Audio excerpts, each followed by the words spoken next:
அடி உன் மூச்சினை மெல்ல நான் கேட்கிறேன். அந்த ஓசைக்கு இணையான இசை இல்லையே. உந்தன் கூந்தல் மூடி கொஞ்சம் அசைகின்றது. அந்த அசைவுக்கு நடனங்கள் இணையில்லையே.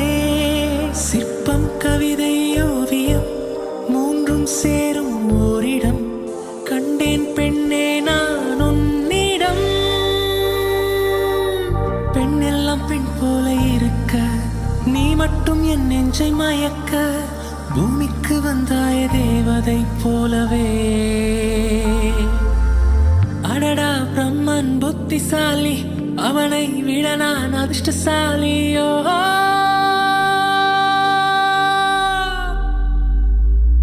ஓ செஞோரிட்டா, பேசும் மெழுகு